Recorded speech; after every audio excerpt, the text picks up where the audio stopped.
बयान मैं एक बार कहूंगा फुल फ्रेम में चलाएं, शहीदों के खून का बदला लेंगे।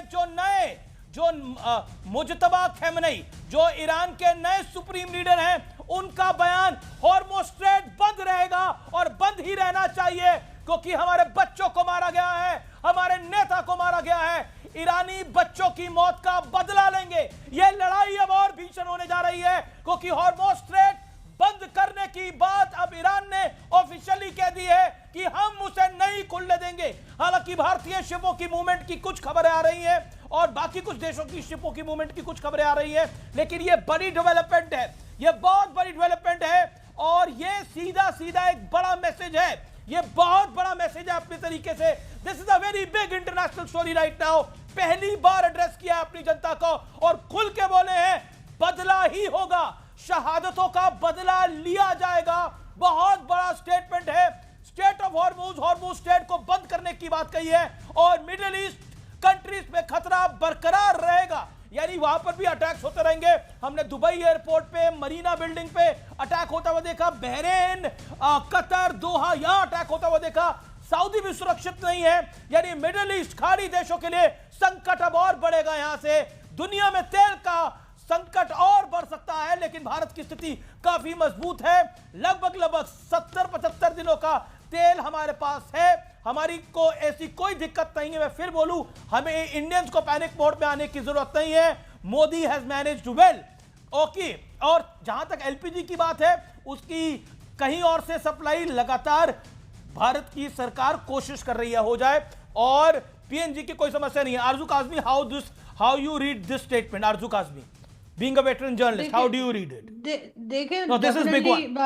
देखिए ईरान जो है वो ना तो कह लीजिए कि डरेगा ना पीछे हटेगा, और जिस तरह से ईरान ने जवाब दिया है वो किसी की उम्मीद में नहीं था, क्योंकि जाहिर है पहले गल्फ कंट्रीज जो हैं या जितनी भी और कंट्रीज हैं वो डेफिनेटली ट्रम्प के आगे या अमेरिका के आगे झुकी रहती हैं, उनकी मर्जी से चलती हैं। लेकिन ईरान जो है बहुत टफ साबित हुआ है। ईरान ने जिस तरह से जवाब दिया है उसकी उम्मीद तो कोई भी नहीं लगा रहा था। और इस वक्त फिर मैं फिर पाकिस्तान की बात करूंगी कि पाकिस्तान को बहुत सोचकर अपनी पॉलिसीज बनानी होंगी, क्योंकि हम ईरान से मजीद झगड़ा नहीं ले सकते।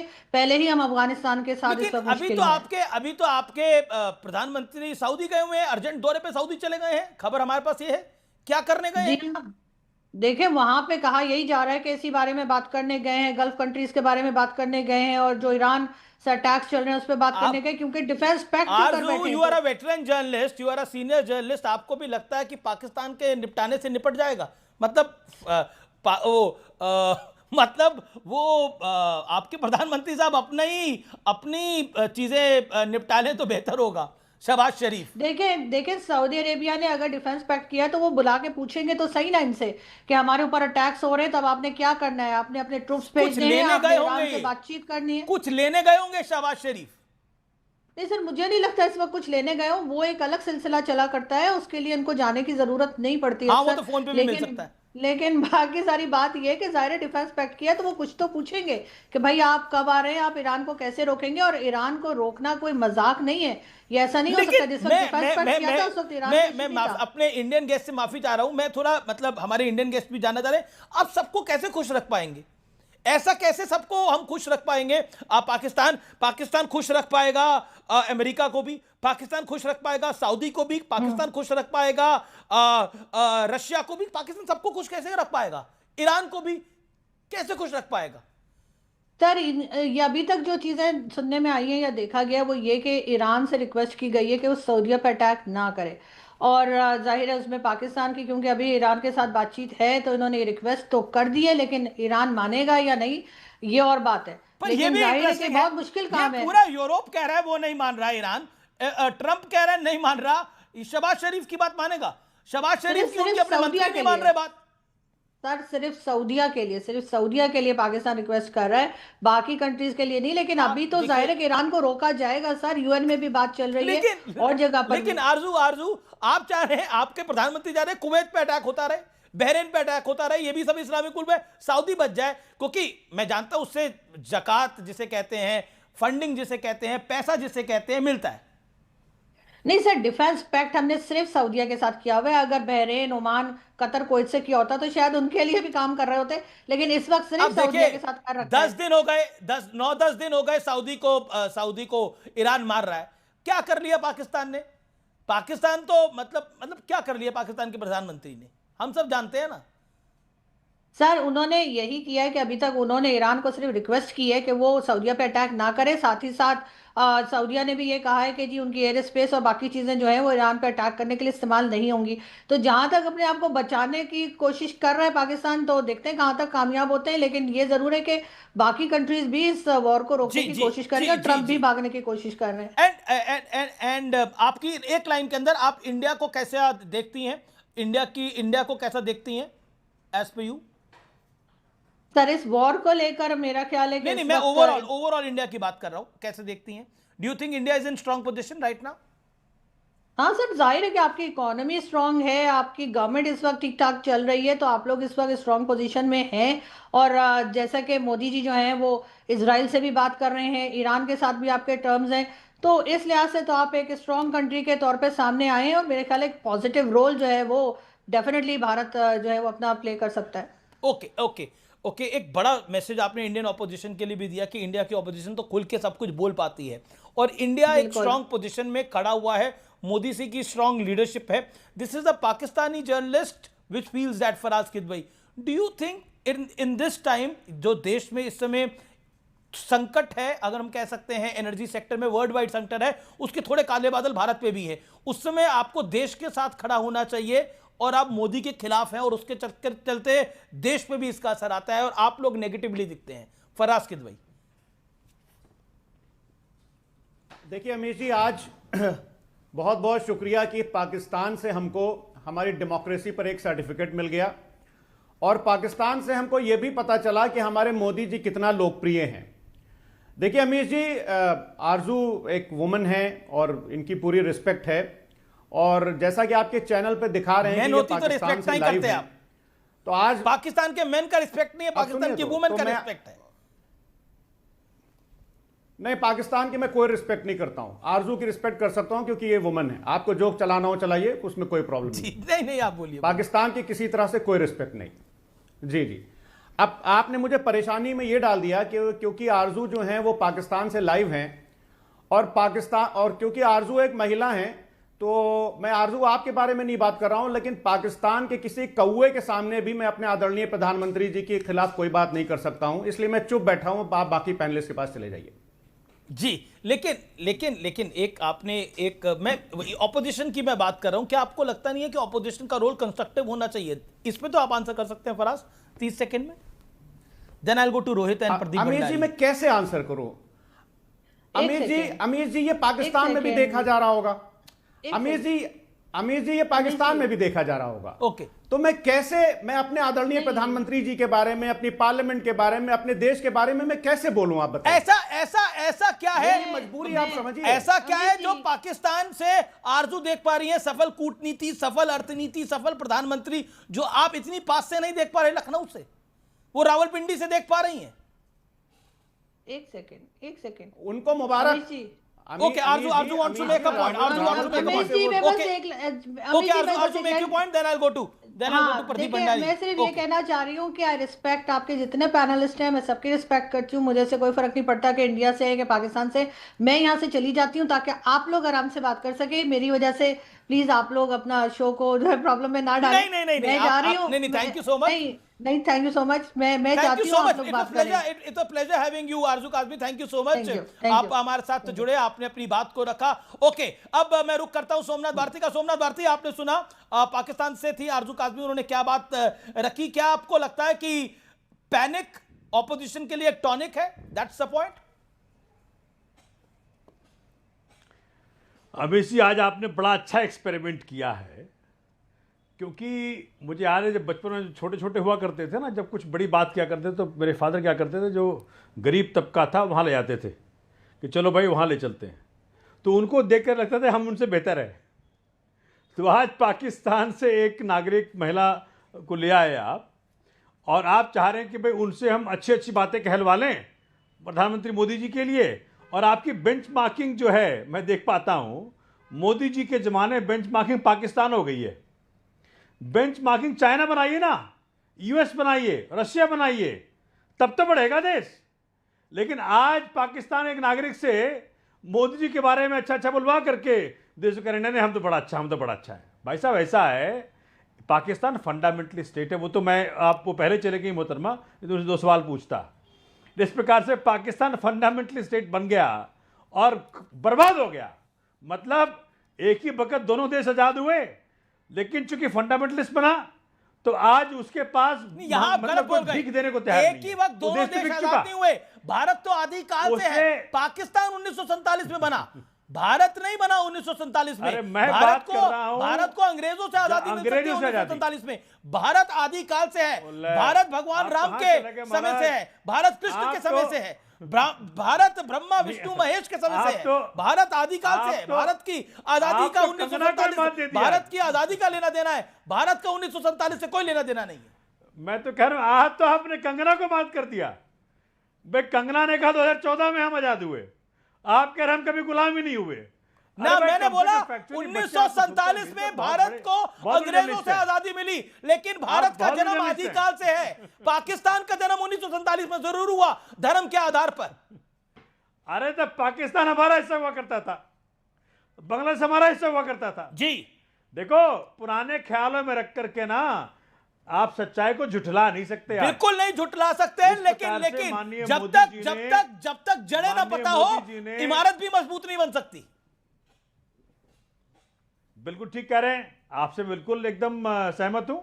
लेकिन जिस प्रकार से माननीय मोदी जी ने युद्ध के 2 दिन पहले इजराइल जाकर के और तमगा पहना, उस दिन फैसला हो गया था कि माननीय मोदी जी ने ईरान को बता दिया है, दुनिया को बता दिया कि भाई मैं इजराइल के साथ हूं। नंबर 2, आज जो आप बता रहे हैं कि भैया किस प्रकार से हमारा एक जहाज वहां से निकल के आ गया, तो 2 फैक्ट आपको बता दूं माननीय अमित जी और आपके जरिए आपके दर्शकों को। पहला फैक्ट कि उस जहाज पे भारत का झंडा नहीं था, और दूसरा फैक्ट कि भारत सरकार ने ही अभी तक कोई क्लैरिटी नहीं दी है कि क्या ईरान से हमारा पैक्ट हो गया है। कई चीजों को समझ लेना चाहिए। भारत की सरकार नपातोला हुआ बोल रही है, उसके 2 बड़े कारण हैं। अगर आप नेता होके फॉर्मर मंत्रियों के नहीं समझ पा रहे तो वो अलग बात है। Okay, you made your point for 3 minutes. Pradeep Bhandari 1 minute, make your point. Okay, Pradeep Bhandari अभी हमारे साथ पाकिस्तान की वेटरन जर्नलिस्ट थी, उन्होंने बोला कि हमें तो भारत की कूटनीति और अर्थनीति जोरों मजबूत नजर आ रही है, इसलिए भारत तो कहीं से भी मजबूर देश नहीं लगता। We don't think India and India's prime minister is compromise. Amir ji, मैं चाहूंगा कि मुझे 90 सेकंड का समय दिया जाए। जी जी प्लीज। यहाँ पे अखिलेश यादव जी के प्रवक्ता का बात सुनते हुए मुझे हंसी आ रही थी, क्योंकि यही वो पार्टी है जो कह रही थी कि पाकिस्तान हिंदुस्तान का एनिमी नहीं है और ऑपरेशन सिंदूर को फेलियर हिंदुस्तान का बता रही थी, और पाकिस्तान के तमाम अखबार के अंदर समाजवादी पार्टी के नेता कोट हो रहे थे। तो आज पता नहीं इनकी कैसी विडंबना या दिल इनका कैसे जागा, इनको अखिलेश यादव जी से भी अपना बयान दिलवाना चाहिए। सोमनाथ भारती जी कह रहे थे चाइना से कंपेयर करते हैं, चलो चाइना से कंपेयर करते हैं। चाइना का जरा उठा के देखो सोमनाथ भारती, गूगल करके 37 महीने में सबसे ज्यादा हाईएस्ट इन्फ्लेशन चाइना के अंदर हुआ है।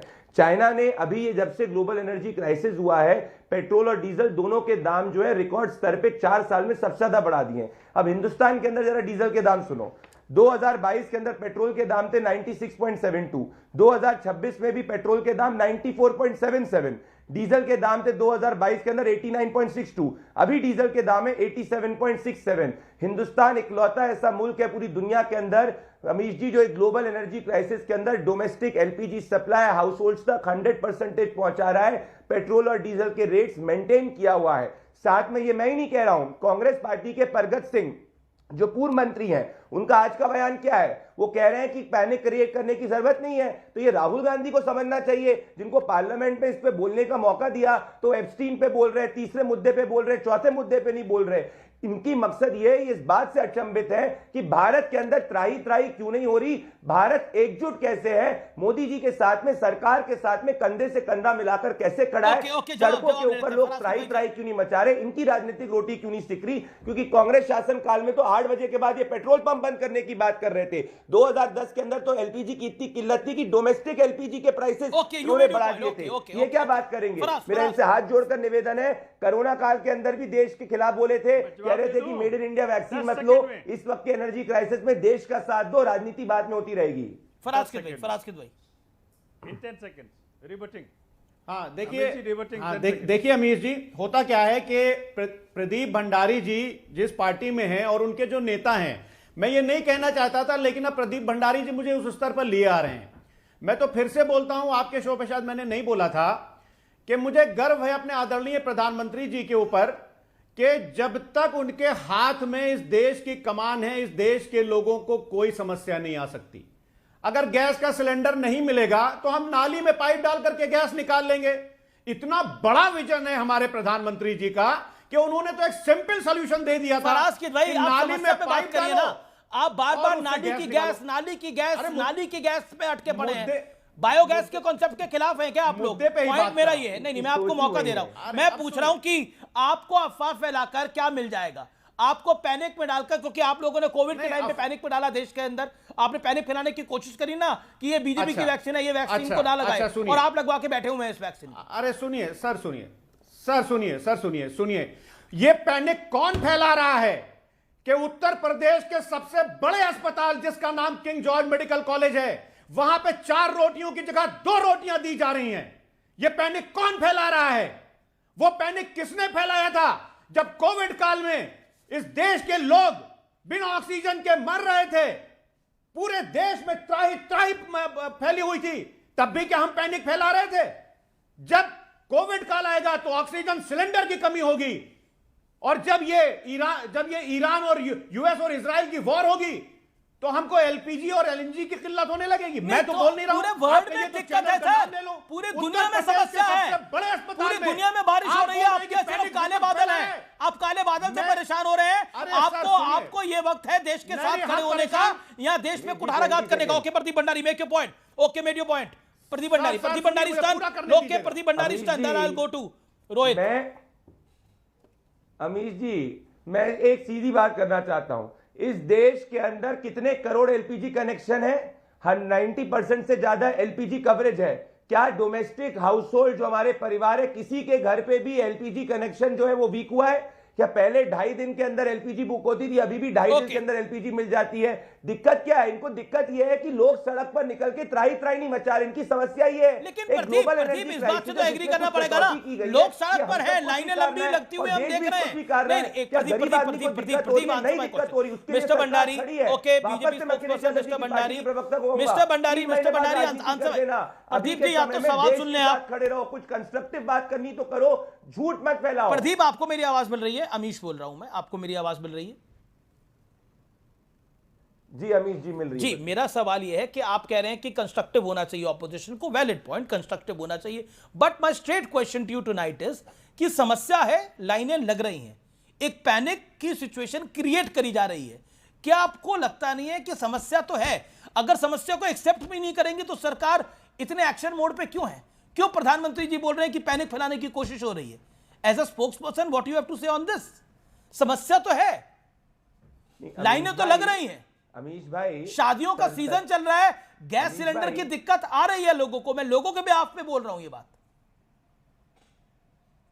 अमीश भाई, ऑनरेबल मिनिस्टर हरदीप पुरी जी का स्टेटमेंट आज फ्लोर ऑफ द पार्लियामेंट में कि जो ग्लोबल समस्या है एनर्जी की, ये 100 सालों में पहली बार हुई है, तो डेफिनेटली अनप्रेसिडेंटेड सिचुएशन है। yes. अब इसमें 90% हमारा जो एलपीजी है वो हाउस होल्ड का है, जिसमें हम इंश्योर कर रहे हैं अनइंटरप्टेड सप्लाई है। जो 10% कमर्शियल है उसमें कई जगह दिक्कत है, जिसको हम एड्रेस कर रहे हैं। पहले हमारा 25% डोमेस्टिक इंक्रीज था, उसको हमने 28% कर दिया है। कई जगह जो आपने बात की, वहां एक कमिटी भी बनाई गई है जिससे देखा जाए कि होर्डिंग नहीं हो और कमर्शियल एंटिटीज तक भी पहुंचे। तो बिल्कुल कई जगह समस्या है, पर उसको सरकार सॉल्व करने का प्रयास कर रही है। पर मेरा प्रॉब्लम यह है कि ये लोग बोल रहे हैं कि कहीं भी एलपीजी नहीं मिल रहा, ये लोग बोल रहे हैं त्राही हो गई है, ये लोग कह रहे हैं देश के अंदर हाहा हो गया है। ये हाहाकार की स्थिति नहीं है, देश में लोग जान रहे हैं कि एक अनप्रेसिडेंटेड ग्लोबल सिचुएशन है, जिसमें हम इसका सॉल्यूशन निकाल रहे हैं, मिलकर निकाल रहे हैं। ओके, ठीक है, अनप्रेसिडेंटेड सिचुएशन है। Somnath Bharti, your 40 seconds comment on this. देखिए अमीश जी, आप जितने प्यार से बोल रहे थे कि मैं अमीश बोल रहा हूँ, मुझे बड़ा अच्छा लगा। आप इतने प्यार से बोला करी हम लोगों से भी। मैंने तो बोलता ऐसा आपके साथ है भी प्यार से कि सोमनाथ देखिए, जी, आपको सुनाई नहीं देता, हमारा प्यार आपको दिखाई नहीं देता, मैं क्या करें हम। आप बहुत प्यारे, परमात्मा आपको ऐसे बनाए रखे। अच्छा, मैं कह रहा था प्रदीप भंडारी जी, आप जब कंपेयर करते चाइना से, 19 ट्रिलियन डॉलर की इकोनॉमी चाइना की है, हमारी 4 ट्रिलियन डॉलर की है, और 13,000 डॉलर वहां पर कैपिटा इनकम है। आप ही कितनी है? 2,800 जी। तो एक आप- बड़ी अच्छा, statement world- BJP world- member of world parliament manufacturing unit है निशिकांत चाइना। दुबे ने एक आरोप लगाया है कि राहुल देश के विरोध में काम करते हैं। भारत जोड़ो यात्रा के लिए 100 करोड़ रुपए जॉर्ज सोरोस ने दिए हैं। ओके, मैं सीधा रुख करता हूं, मेरे साथ रोहित सिंह है। रोहित सिंह, क्या आपको लगता है कि जब जब देश में संकट आता है तब तब ऑपोजिशन देश के संकट में देश के साथ खड़ा होता है या कहीं और खड़ा होता है? Your take. देखिए, विपक्ष में बैठे जो सम्मानित राजनेता हैं, ये आपदा और विपदा में अपनी मुरझाई राजनीति में पेंट करने का अवसर खोजते हैं, और देश की जनता इनकी कालाबाजारी को, इनकी चोरी को पकड़ लेती है। आज जब दुनिया युद्ध को झेल रहा है, जहां अभी बुद्ध की आवश्यकता है, और बुद्ध भारत ने दुनिया को दिया शुद्ध करने के लिए, तो अभी विपक्ष और सत्ता पक्ष दोनों को एक मंच पर आकर देश के जनमानस के सर्वांगीण विकास और उनके हितों के संरक्षण के लिए एक सुर में बोलना चाहिए। जी। तो राहुल गांधी जो accidental leader of opposition in Lok Sabha हैं, वो लगातार देश की सरकार के खिलाफ और देश के जनमानस यहाँ को तो भड़काकर सिर्फ राहुल देश के गांधी नहीं ना, सड़कों पर अरविंद केजरीवाल भी दंगा बोल रहे कराना हैं, चाहते हैं। संजय ये राउत नहीं भी बोल चलेगा। रहे हैं। देश की जनता इन बातों को समझ रही है। आप कुछ पूछ रहे थे? मैं कह रहा हूं अरविंद केजरीवाल जी भी बोल रहे हैं, संजय राउत भी बोल रहे हैं। अब देखिए कौन क्या बोल रहा है, इस पर हम ज्यादा नहीं बोलेंगे। अरविंद केजरीवाल जी का पक्ष रखने के लिए हमारे बिहार के विभूति और बड़े वकील, मेरी दृष्टि में जिनकी पार्टी गलत है, हमारे भाई सोमनाथ जी बैठे हुए हैं। अब अरविंद जी को तो सरकार के साथ आकर के इस विपदा में दुनिया में शांति का मार्ग कैसे प्रशस्त हो, यह बताना चाहिए। बिहार में बुद्ध जी का बड़ा सोमनाथ जी प्रभाव की रहा पार्टी है। गलत है। हम लोग चाहते हैं कि प्रधानमंत्री जी के साथ संपूर्ण विपक्ष एक मंच पर आए और राहुल गांधी डिवाइसिव पॉलिटिक्स को बंद करें। ओके, देश को आगे ले जाना है।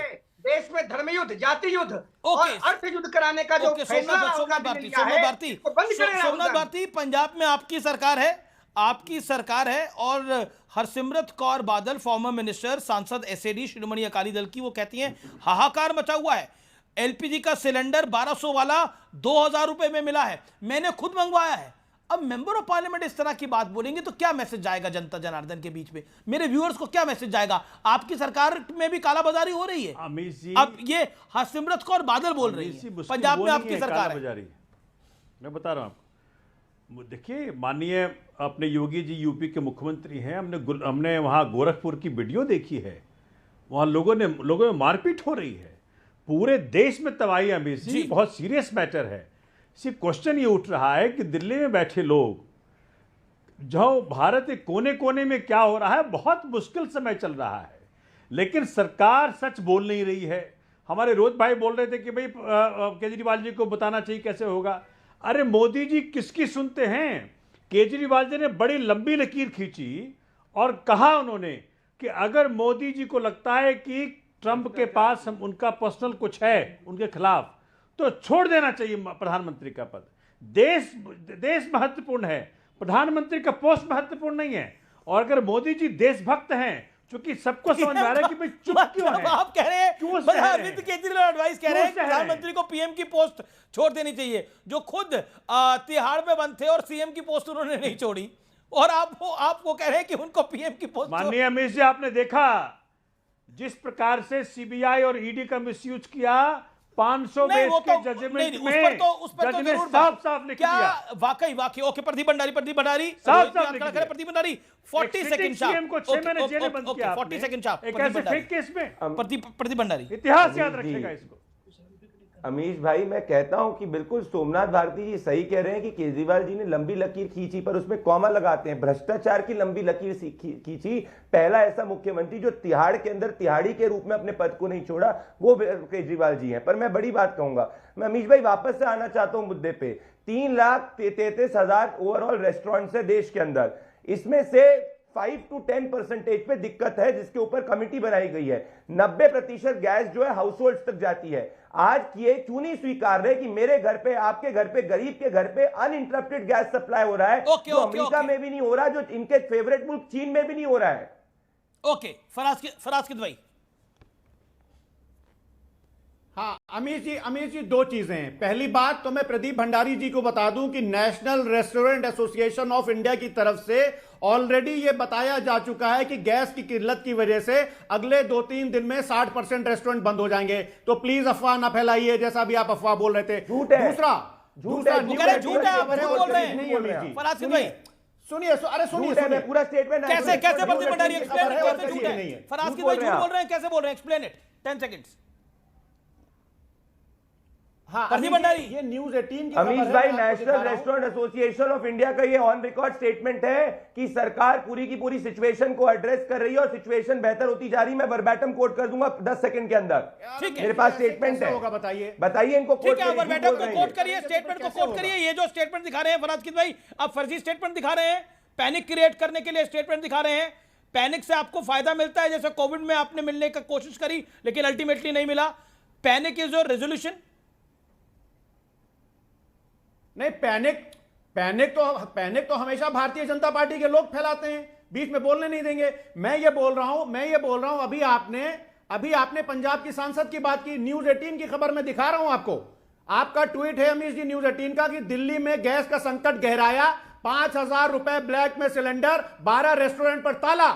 ये न्यूज़ 18 की खबर है, मैं अपनी तरफ से नहीं बता रहा हूं, मैं आपको टाइम भी बता दे रहा हूं कि कितने बजे ट्वीट आया है। 8 घंटे पहले न्यूज़ 18 ने ट्वीट डाला है। अब बताइए न्यूज़ 18 गलत बोल रहा है कि प्रदीप भंडारी गलत बोल रहा है? ओके, न्यूज़ 18 गलत बोल रहा है या प्रदीप भंडारी गलत बोल रहे हैं? मैं प्रदीप भंडारी, समस्या है या आप इनकार करना चाहते हैं? मैं जवाब देता हूं अमीश भाई। ऑब्वियसली जहां पे होर्डिंग होगी वहां पे तो दिक्कत होगी, और ये होर्डिंग को ही रोकने के लिए जो है वो टाइम जो है सिलेंडर बुकिंग का 21 से 25 ये रहा national restaurant association of India का स्टेटमेंट। अभी आप कह रहे थे फर्जी है? अरे हाँ, अफवाह फैला रहे हो। नेशनल रेस्टोरेंट एसोसिएशन ने नहीं बोला है कोई कैटास्ट्रोफिक सिचुएशन होगी। ये रहा पूरा स्टेटमेंट, सुनो मैं वर्बैटम कोट करता हूं। ये रहा, गवर्नमेंट ने कहा है, नेशनल एसोसिएशन ने कहा कि एलपीजी सिलेंडर जो है वो पैनिक बुकिंग को अवॉइड करने के लिए रिलीज किया जा रहा है। ये रहा सरकार का स्टेटमेंट, जिसको नेशनल रेस्टोरेंट एसोसिएशन ने वेलकम किया है। ये रहा ज्वाइंट सेक्रेटरी सुजाता शर्मा का आज मार्च 12 का। ये रहा न्यूज़ 18 कोट कर बोलिए। चलिए, ये अपनी तूतमे में न्यूज़ 18 को थोड़ी देर के लिए हटाइए। टक्कर में एक अंतराल, लेकिन टक्कर के थर्सडे एडिशन में ब्रेक के उस पार एक बड़ी ब्रेकिंग स्टोरी आ रही है। उस ब्रेकिंग न्यूज का रुख करेंगे एक ब्रेक के बाद।